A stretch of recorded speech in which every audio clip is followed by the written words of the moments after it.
গত জুমায় আমরা আলোচনা শুনেছিলাম হাউজে কাউসার সম্পর্কে। হাউজে কাউসারের পানি কারা পান করবে এ সম্পর্কে আলোচনা শুনেছিলাম। তার আগের জুমায় আলোচনা শুনেছিলাম যে আরশের নিচে রব্বে করিম কাদেরকে আশ্রয়স্থল দান করবেন, কারা থাকতে পারবে। একটার সাথে আর একটা সম্পর্ক রয়েছে। হাউজে কাউসারের পানি ওই ব্যক্তি পান করবে যে ব্যক্তি আরশের নিচে ছায়া পাবে। আরশের নিচে যদি ছায়া না পায় তাহলে ওই ব্যক্তি হাউজে কাউসারের পানি পান করতে পারবে না। তাহলে হাউজে কাউসারের পানি পান করতে হলে আরশের নিচে ছায়া দরকার। আরশের নিচে যদি আমাদের দাঁড়াতে হয়, আমরা যদি থাকতেই পারি, তাহলে পৃথিবীর জীবদ্দশায় কিছু কাজ করা দরকার। তার মধ্যে থেকে এই হাদিসের মধ্যে আছে সাত শ্রেণীর মানুষকে রব্বে করিম আরশের নিচে ছায়া দান করবেন। এক নম্বরে আলোচনা হয়েছিল যে সুলতানুন আদিলুন, অথবা হাদিসের ভাষা যেটা আল ইমাম আদিলুন, ন্যায়পরায়ণ বাদশাহ। ন্যায়পরায়ণ বাদশাহ বলতে কি বুঝায়, কি বুঝি এবং তাদের করণীয় বর্জনীয় কি, এ সম্পর্কে বেশ কিছু কথা গত জুমার আগের জুমায় আমরা শুনেছিলাম। যে ন্যায়পরায়ণ বাদশাহ যারা হবে তারা রব্বে করিম এর আরশের নিচের ছায়া পাবে। তাদেরকে আল্লাহ তাআলা ডেকে ডেকে বলবে, ওই যে তোমার স্থান, তুমি গরমে কেন থাকবে, তুমি আরশের নিচে যাও। রব্বে করিম তাদেরকে আরশের নিচে ছায়া দান করবেন। ইয়াউমা লা যিল্লা ইল্লা যিল্লাহু, যে আল্লাহ সুবহানাহু ওয়া তাআলা আরশের নিচে যাদেরকে স্থান দিবেন তাদের মধ্য থেকে প্রথম নম্বর, এক নম্বর হলো কি, ন্যায়পরায়ণ বাদশাহ। দুই নম্বর, ওই ব্যক্তিকে রব্বে করিম আরশের নিচে ছায়া দান করবেন ওয়াশাবুন নাশাআ নি ইবাদাতি রব্বিহি, এমন যুবক যার যৌবন অথবা যার জওয়ানি বেড়ে উঠেছে রবের ইবাদতের মাধ্যমে। ফি ইবাদাতি রব্বিহি, আল্লাহ সুবহানাহু ওয়া তাআলার ইবাদতের মাধ্যমে যার জীবন বেড়ে উঠেছে, ওই যুবককে আরশের নিচে ছায়া দান করবেন। সুবহানাল্লাহ। তাহলে যৌবন কাল এটা গুরুত্বপূর্ণ একটি কাল। রবের সাথে সম্পৃক্ত হওয়ার জন্য যে সময়টা রব্বে করিম আমাদের থেকে চায়, ওই সময়টা যুবক বা যৌবনকালটা আমাদের থেকে রব্বে করিম চায়। এজন্য একটা মানুষ বালেগ হওয়ার আগে তার আমলনামা লেখা হয় না। বালেগ হওয়ার পর থেকে তার আমলনামায় সওয়াব, পাপ, গুনাহ অথবা নেক লিপিবদ্ধ করা হয়। যদি 7 বৎসর, 10 বৎসর, 11 বৎসর, 9 বৎসর, 3 বৎসর বাচ্চা যদি আপনার নামাজ না পড়ে, সেটাই এমন কোনো বিধান নাই যে সে এখনও বালেগ হয় নাই কিন্তু নামাজ না পড়ার কারণে তার এত হকবা অথবা এই পরিমাণ শাস্তি তার জন্য নির্ধারিত আছে, এরকম কোনো বিধান নাই। কিন্তু বালেগ হওয়ার পরে আপনি যদি নামাজ না পড়েন, কি পরিমাণ শাস্তি এটা নির্ধারিত করে রেখেছেন। যত ইবাদত আমরা দেখি, মানুষের গুনাহ সওয়াব যা কিছু দেখি, সব কিছু বালেগ হওয়ার পরে। বালেগ হওয়ার আগে আপনি যতই ভুল করেন না কেন, আল্লাহ সুবহানাহু ওয়া তাআলা এগুলো ক্ষমা করে দেয়। বালেগ হওয়ার পর থেকে আপনার জওয়ানি বেড়ে ওঠে, আপনার কাল শুরু হয় এবং রব্বে করিম ওই সময়টা চায় আপনি তার সাথে একটা সম্পর্ক করেন। আল্লাহ তাআলা ওই সময়টা চায়। আবার দেখা যায় একটা সময় গিয়ে আপনি পারতেছেন না, বৃদ্ধ হয়ে গেছেন, হাঁটতে পারেন না, চলতে পারেন না, ইবাদত করতে পারেন না, আপনি ব্যক্তিই চিনেন না, আপনি ইবাদত করবেন কি? আপনার নিজের শারীরিক গঠন ঠিক নেই, আপনি ব্যালেন্স হারিয়ে ফেলছেন। ফেরেশতারা বারবার বারবার বারবার রব্বে করিমকে তাকিদ করে বলে যে, হে আল্লাহ, এই যে মানুষটা নামাজ রোজা হজ জাকাত কিছুই করতেছে না, সে এখন এভাবে শুয়ে আছে, কি করা যায়? আল্লাহ সুবহানাহু ওয়া তাআলা ওই ফেরেশতাকে বলেন যে তার যৌবনকাল, জওয়ানিকাল সে কোথায় ব্যয় করেছে, একটু পিছনের খাতাগুলো দেখো। তখন ফেরেশতারা দেখে বলে, সে তো পিছনে ইবাদত করছে অনেক।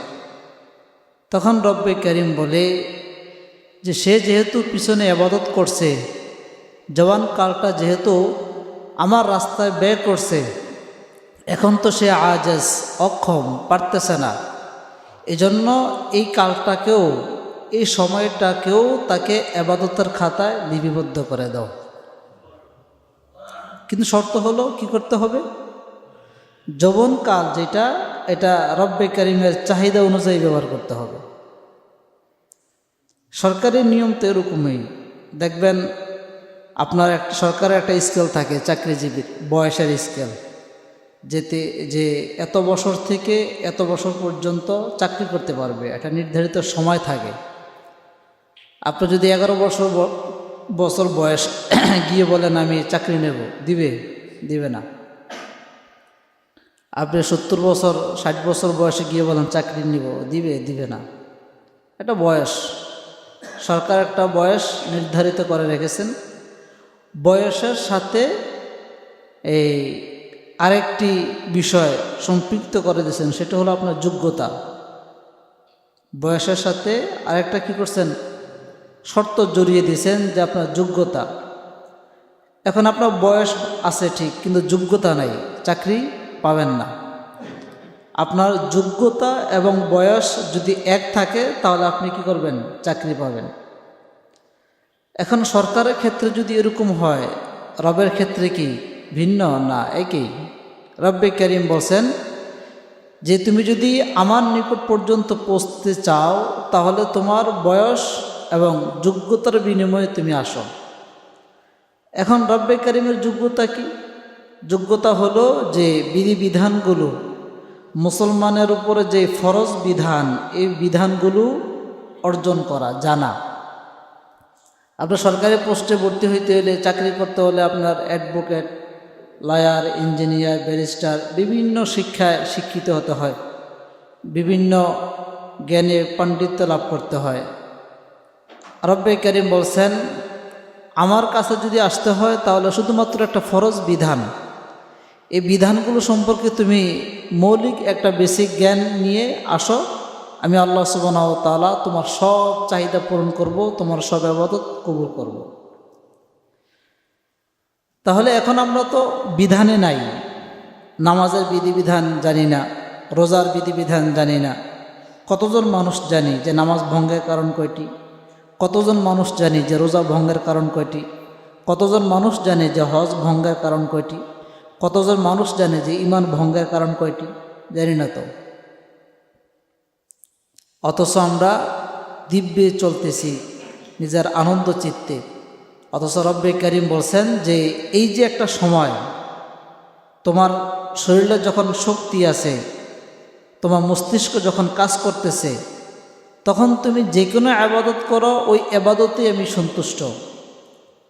দেখা যায় তুমি ইবাদত করো, ওই সারা বৎসর সরকারের খাতায় থাকো, যখন তুমি রিটায়ার্ড হয়ে যাও তখন সুন্দর করে বড় একটা হজ করো, আলহাজ হয়ে যাও, তখন মসজিদে কোণে বসে কষ্টে থাকো, মানে জিকির আজকার অনেক কিছু করতে থাকো। এটা মূল্য খুব কম, একেবারে কম। মূল্য যে নাই এরকম না, বাকি একেবারেই কম। কারণ তখন তো আপনার যে ইবাদতগুলো হয় ওরকম পরিষ্কার পরিচ্ছন্ন স্বচ্ছ ইবাদত হয় না, অনেক ভুল থাকে। আপনার রুকুতে ভুল থাকে, সেজদায় ভুল থাকে, তেলাওয়াতে ভুল থাকে, বিভিন্ন ভুল থাকে, মানে বিকলাঙ্গ ইবাদত তখন হয়। এজন্য রব্বে কারীম বলছেন, আমি ওই ব্যক্তিকে আরশের নিচে ছায়া দান করব যে ব্যক্তি ইনদা রব্বিহি যৌবনকালটা আমার রাস্তায় ব্যয় করেছে। যৌবনকাল, এখন কেউ যদি বৃদ্ধকাল তার আল্লাহ রাস্তা ব্যয় করে তাহলে কি সে ছায়া পাবে? না।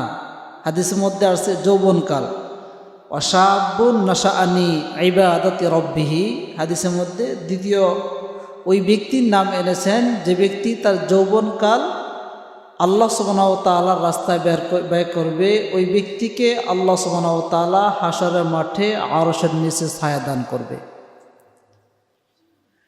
এখন আমরা যৌবনকাল ব্যয় করি অর্থের পিছনে, যৌবনকাল ব্যয় করে রাজনীতির পিছনে, যৌবনকাল ব্যয় করি ক্ষমতার পিছনে, যৌবনকাল ব্যয় করি আমি আমার নিজের চাহিদা পূরণের পিছনে।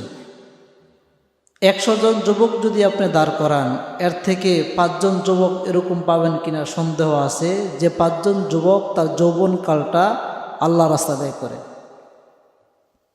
দেখেন, আপনি মসজিদে ঘুরেন না, মসজিদে ঘুরলে দেখবেন যে প্রথম সারিতে যে মুসল্লিগুলো সব মুরব্বী, ডেড ফিল, মানে বয়স ওভার হয়ে গেছে তাদের, সব সাদা দাড়িওয়ালা মুরব্বীরা মসজিদে। তাহলে যুবক কোথায়? অথচ হাদিসের মধ্যে আছে, কোরআন শরীফের মধ্যেও আছে, সূরা মুমিনুর মধ্যে এক আয়াতের মধ্যে আছে যে রব্বে কারীম বলে যে আমি যৌবনকালকে চাই, যৌবন থাকা অবস্থায় আমি ওই ব্যক্তিদেরকে চাই, বৃদ্ধদেরকে আমি চাই না। অনেক হাদিস আছে এই সম্পর্কে। এই জন্য রাসূলুল্লাহ সাল্লাল্লাহু আলাইহি সাল্লাম বিভিন্ন যখন নাকি তালিম করতেন তখন যুবকদেরকে টার্গেট করে তালিম করতেন, যুবকদের অবস্থা বুঝে তাদের প্রেক্ষাপট বুঝে তালিম করতেন। কিছু বিধিবিধানও রসুলের জীবদ্দশায় যুবকদের কেন্দ্রিক কিছু বিধান রব্বে কারীম দিয়েছেন। তো এই জন্য আরশের নিচে যদি ছায়া পেতে হয় তাহলে আমাদের কমপক্ষে বৃদ্ধ হওয়ার আগেই রব্বে কারীমের সাথে সম্পর্ক গড়ে তুলতে হবে। তারপরে আল্লাহ সুবহানাহু ওয়া তাআলা আমাদেরকে আরশের নিচে ছায়া দান করবেন। অনেক ইতিহাস আছে, সাহাবীদের ক্ষেত্রে অনেক ইতিহাস আছে, মানে তাদের যৌবনকালের ইবাদত এই পরিমাণ রব্বে কারীম পছন্দ করছেন, যেটা আপনি 10 জন সাহাবা ইতিহাস যারা নাকি জান্নাতের সার্টিফিকেট পেয়ে গেছেন, এরকম 10 জন সাহাবার মধ্যে বেশিরভাগই যৌবনকাল অবস্থায় ইবাদত করছে, ওই ইবাদত প্রতি আল্লাহ তাআলা সন্তুষ্ট হয়েছে, সাথে সাথে জান্নাতের সার্টিফিকেট দিয়ে দিয়েছে। অথচ তৎকালীন সময় কি এই বৃদ্ধ ছিল না? ছিল, কিন্তু বৃদ্ধদেরকে দেয় নেই। যাদের মধ্যে জওয়ানে ছিল, শক্তিশালী যারা ছিল, আলী রাদিয়াল্লাহু তাআলা আনহু, ওসমান রাদিয়াল্লাহু তাআলা আনহু, ওমর ফারুক রাদিয়াল্লাহু তাআলা আনহু, আবু বকর সিদ্দিক রাদিয়াল্লাহু তাআলা আনহু, এগুলো সব যুবক ছিল। যুবক থাকা অবস্থায় সার্টিফিকেট দিয়েছেন। আবু যর গিফারী রাদিয়াল্লাহু তাআলা আনহু, আবু যর গিফারী তো এই সাহাবীদের মধ্যে অন্যতম একজন নাম করা এবং রাসূলের খাদেম আবু যর গিফারী রাদিয়াল্লাহু তাআলা আনহু। জিবরিল আমিন আলাইহিস সালাতু ওয়াস সালাম একদিন আসলেন, এসে রাসূলুল্লাহ সাল্লাল্লাহু আলাইহি ওয়াসাল্লামের সাথে কথা বলতেছেন। হঠাৎ করে জিবরিল আলাইহিস সালাতু ওয়াস সালাম রাসূলকে জিজ্ঞেস করলেন, ইয়া রাসূলুল্লাহ, ওই তো আপনার আবু যর গিফারী, এটা না? রসুলকে বলতেছে। কে বলতেছে? জিবরাইল বলতেছে, ওই যে এটা আপনার আবু যর গিফারী না? নবীজি আশ্চর্য হয়ে গেল, কি জিবরাইল জানে কীভাবে এটা যে আবু যর গিফারী? আল্লাহ রাসূল সাল্লাল্লাহু আলাইহি সাল্লাম জিজ্ঞেস করলো যে আপনি কিভাবে জানেন এটা যে আবু যর গিফারী?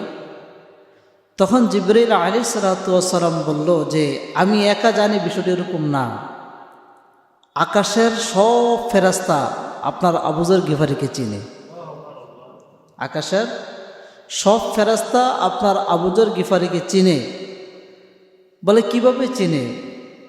তখন জিবরিল আমিন আলাইহিস সালাতু ওয়াস সালাম বলল যে 1 নম্বর হলো সে অনেক লাজুক ছিল, অনেক ইনসাফদার ছিল, এজন্য তাকে চেনে। দ্বিতীয় নম্বর হলো এই ব্যক্তিটা প্রতিদিন অনেকবার সূরা ইখলাস তেলাওয়াত করে, অনেকবার। রব্বে কারীমের সাথে সম্পর্ক যদি কোনো মানুষ ফরজ ইবাদতের উপর যদি করতেই হয়, তাহলে ওই ব্যক্তির জন্য সূরা ইখলাস এবং আয়াতুল কুরসি তেলাওয়াত করে। আপনি যত বেশি সূরা ইখলাস, যত বেশি আয়াতুল কুরসি তেলাওয়াত করবেন, তত আপনার উপর আল্লাহ সুবহানাহু ওয়া তাআলার রহমত নাজিল হইতে থাকবে। এবং আপনার সাথে যদি রব্বে কারীমের রাগ, গুসা, অভিমানও থাকে, আয়াতুল কুরসি সূরা ইখলাস তেলাওয়াতের মাধ্যমে রাগ, গুসা, অভিমান কেটে যাবে। এটা এমন বড় একটি আমল। তো এই জন্য যখন তিনি সূরা ইখলাস তেলাওয়াত করতেন, কোনো বর্ণনায় আছে তিনি প্রতিদিন 1000 বার তেলাওয়াত করতেন, প্রতিদিন 1000 বার তেলাওয়াত করতেন। এখন যখন তিনি তেলাওয়াত করতেন, তখন আল্লাহ সুবহানাহু ওয়া তাআলা ফেরেশতাকে বলতো যে কখন তাকে আমার কাছে নিয়ে আসবো, আমার তো মানতেছে না মন। আবু যর গিফারি এরকমভাবে আমাকে বারবার বারবার বারবার ডাকতেছে, আমার তাওহীদের বর্ণনা করতেছে, আমার ইখলাসের বর্ণনা করতেছে, মানে আমার সব কিছু গুণগান সে পৃথিবীর জীবদ্দশা গাইতেছে, তাকে কখন আমি আমার কাছে আনবো, তোমার পরামর্শ দাও। এরকমভাবে আবু যর গিফারিকে নিয়ে কি করত, আলোচনা করত ফেরেশতারা। তো জন্য আবু যর গিফারির একটা ঐতিহাসিক ঘটনাও আছে, যুবক কেন্দ্রিক ঘটনা। যেমন এক সাহাবী, তিনি মদিনা থেকে 350 কিলোমিটার দূরে তার বাড়ি। এখন তিনি মদিনা আসবেন, রাসূলুল্লাহ সাল্লাল্লাহু আলাইহি সাল্লামের কবর জিয়ারত করবেন। তখন খলিফা ছিলেন আবু বকর সিদ্দিক, ওমর ইবনুল খাত্তাব রাদিয়াল্লাহু তাআলা আনহু তখন খলিফা ছিলেন। এখন তিনি আসতেছেন, তখন তো রাস্তা এরকম ছিল না, রাস্তা অনেক দূরের রাস্তা, 15 দিন 20 দিন 1 সপ্তাহ লাগতো, অনেক দূর। 350 কিলোমিটার রাস্তা তো অনেক দূর। এখন আমরা দেখা যায় বিমানে, রকেটে বা ট্রেনে, বাসে যেতে পারি, তখন তো এরকম ব্যবস্থা ছিল না। তখন খচ্চর, ওট, গাধা এগুলো দিয়ে মানুষ চলাচল করত। তিনি তিনার বাহন সাজাইলেন, সাজানোর পরে তিনি আসতেছেন, মুসাফির মানুষ। তো যখন রাত হতো, তখন আশেপাশে কারো বাড়িতে থাকতেন, তখন এরকম নিয়ম ছিল, তখন এই সিস্টেমটা ছিল। আর যদি এখন এই সিস্টেম হইতো, তাহলে আপনার যা ছিল আপনার সব রেখে দিত। মানে এখন যে ডাকাত, তখন তো এরকম ডাকাতের প্রচলন এমন ছিল না, ছিল একেবারেই কম।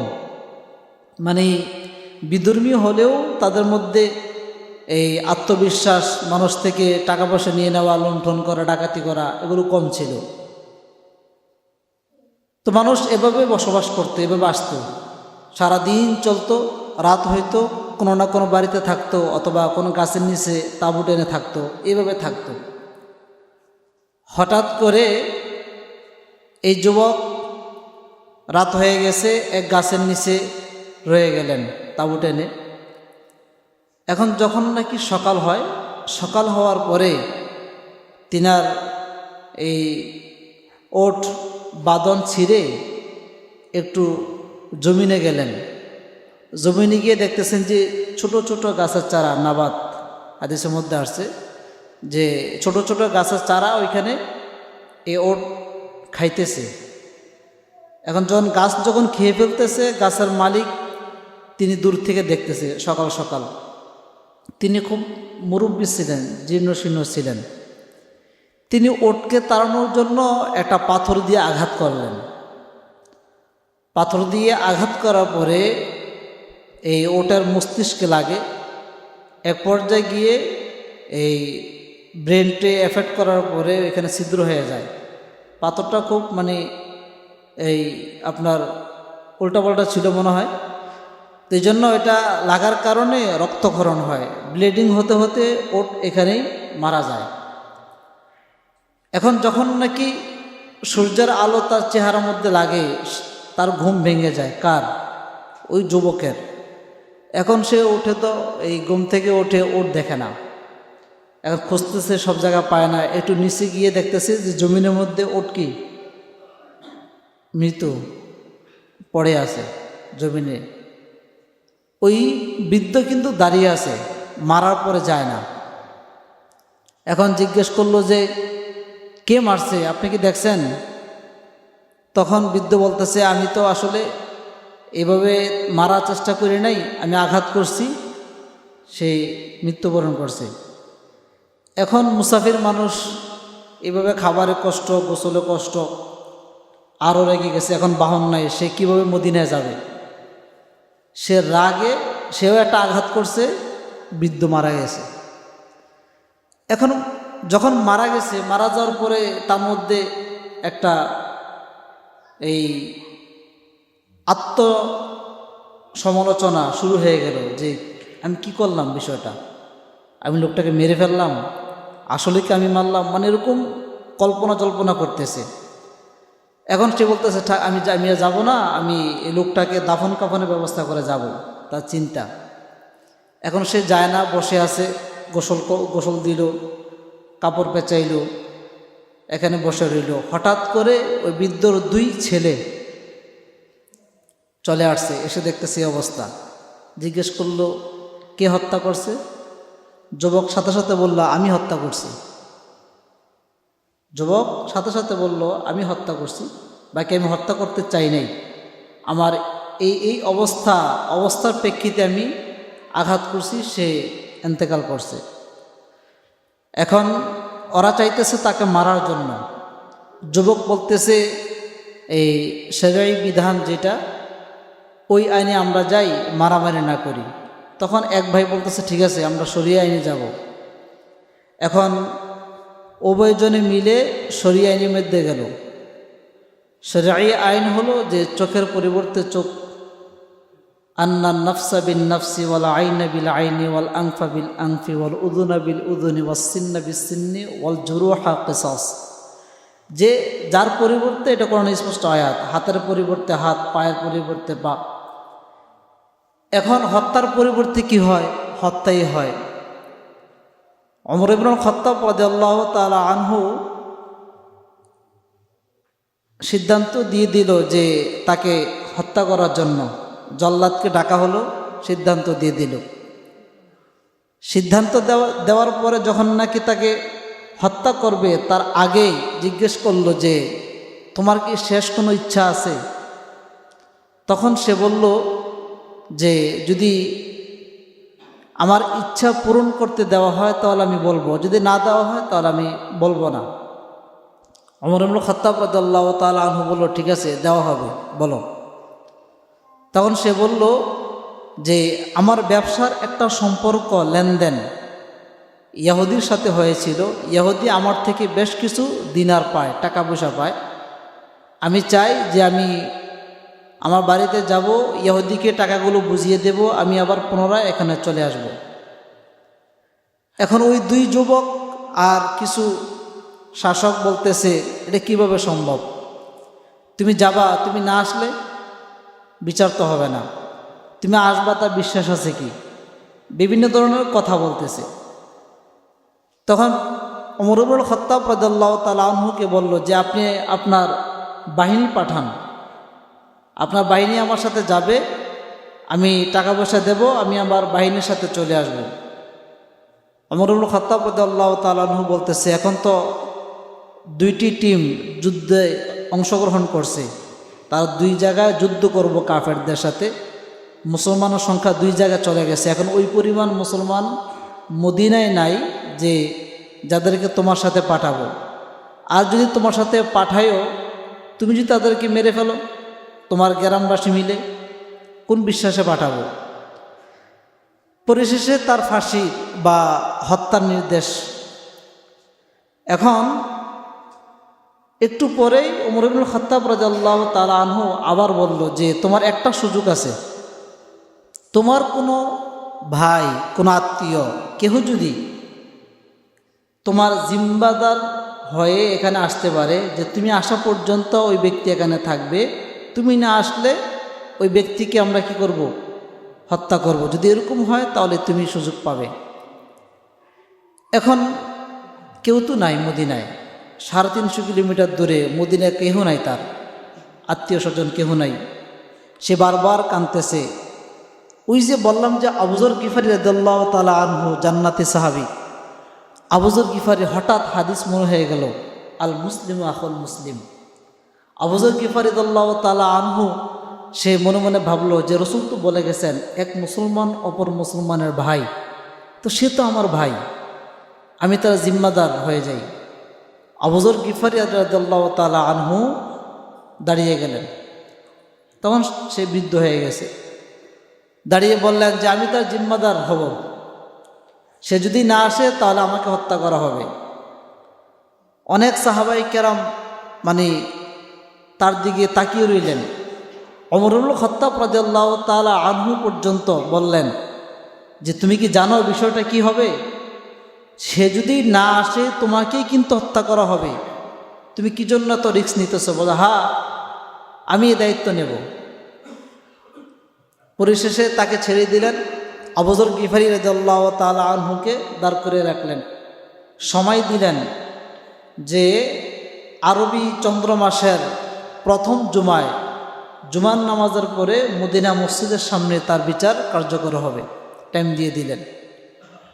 ঠিক এমনই ঘটনা ঘটতে লাগলো। আবু যর গিফারি রাদিয়াল্লাহু তাআলা আনহুকে বন্দি করলেন, ওই যুবককে ছেড়ে দিলেন।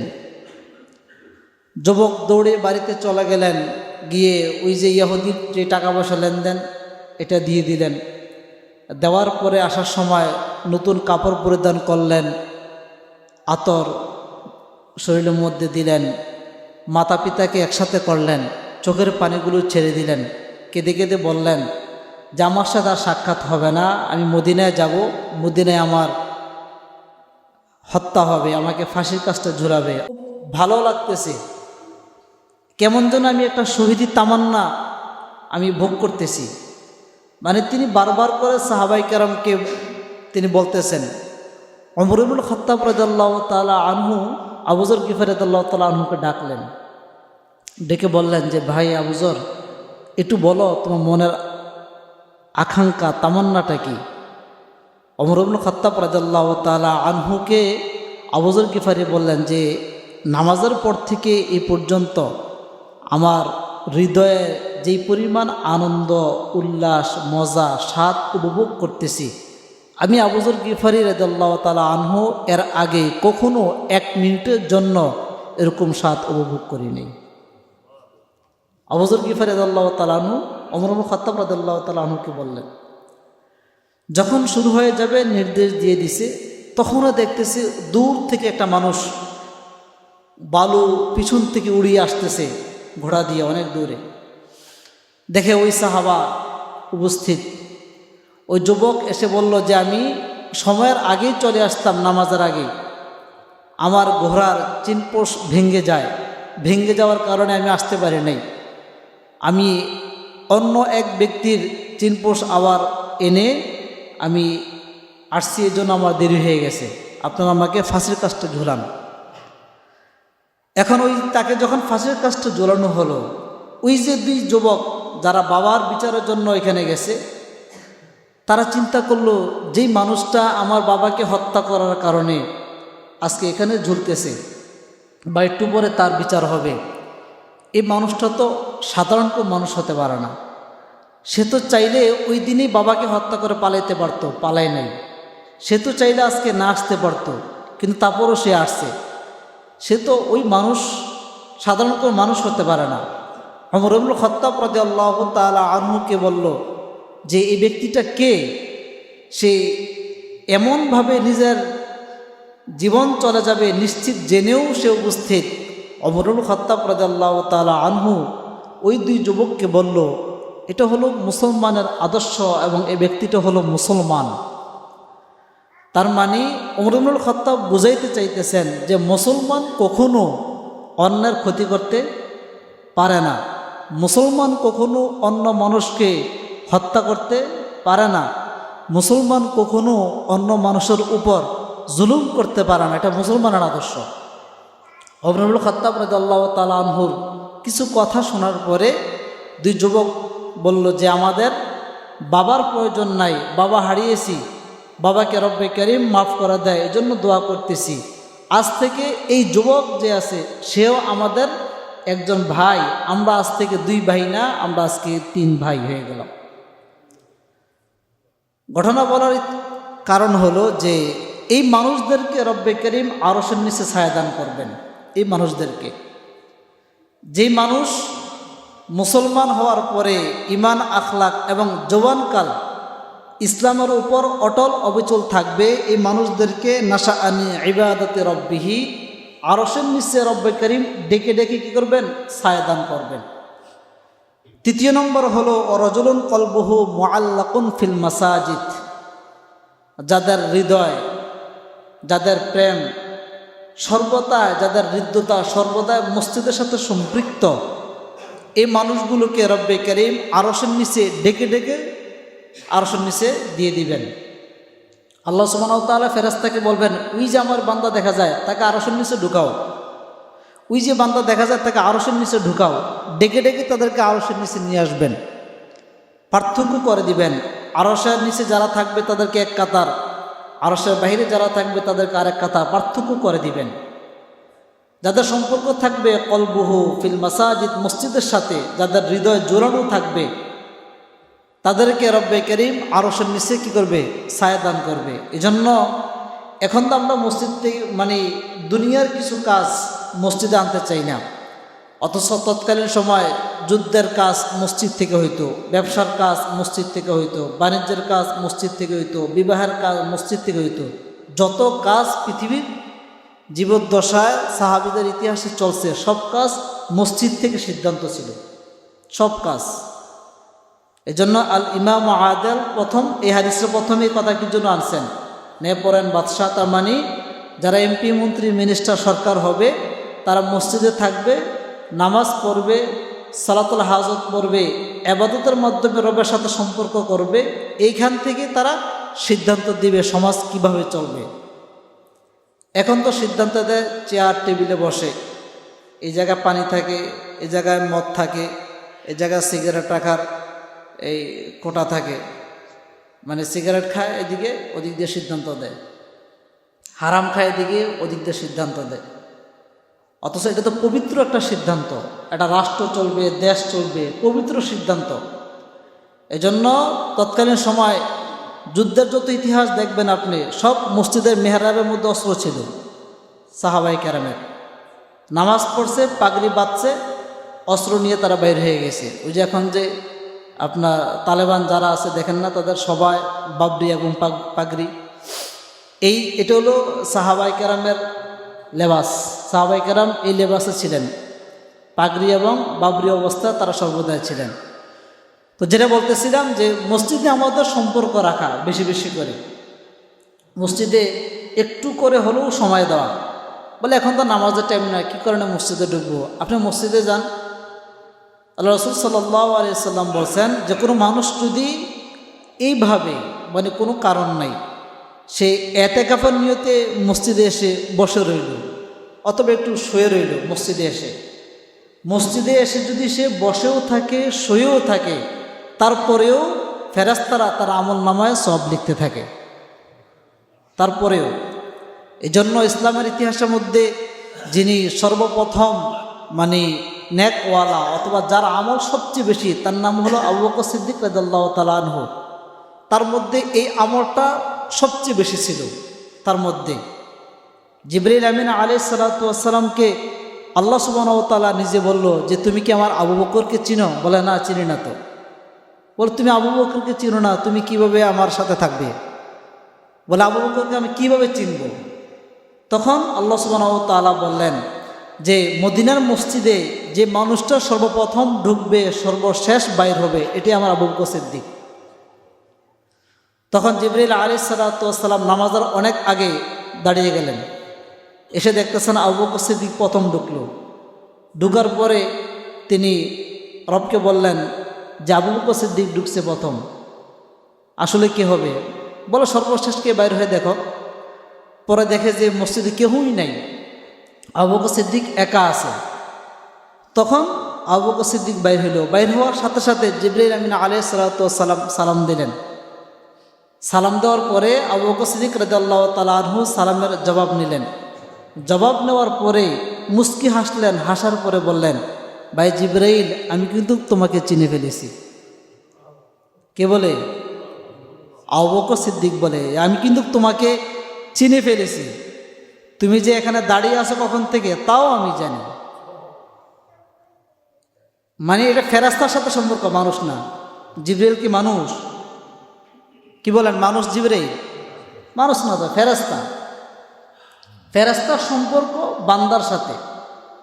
এগুলো কিভাবে সম্ভব? এগুলো আপনিও সম্ভব, আপনি চাইলে পারবেন। আপনি আমল করেন, প্রতিদিন 5 ওয়াক্ত নামাজের সবার আগে আসেন, সবার পরে যান, আপনিও যান, আপনিও পারবেন। এখন আপনি যদি পরীক্ষা করার জন্য বলেন আমি দেখি 1 বছর করে দেখি, 2 বছর করে দেখি, 1 সপ্তাহ করে দেখি, যদি পরীক্ষার জন্য করতে যান তাহলে সম্ভব না। দিল ঠিক রেখে আপনি তো খুশি করবেন আল্লাহকে, জিবরাইলকে দেখার জন্য তো খুশি করবেন না, খুশি তো করবেন আল্লাহকে। কাজ তো গঠাবে আল্লাহ, সব কিছু তো করবে রব। এই জন্য আপনার রবকে সন্তুষ্ট করার জন্য আপনি আমল করেন, দেখবেন আপনার সাথে আল্লাহ সুবহানাহু ওয়া তাআলা কখনো কোনো সময় কোনো জায়গায় সাক্ষাৎ করাই দেবে। এই জন্য মুসলমানদের সম্পর্ক মসজিদের সাথে হওয়া চাই।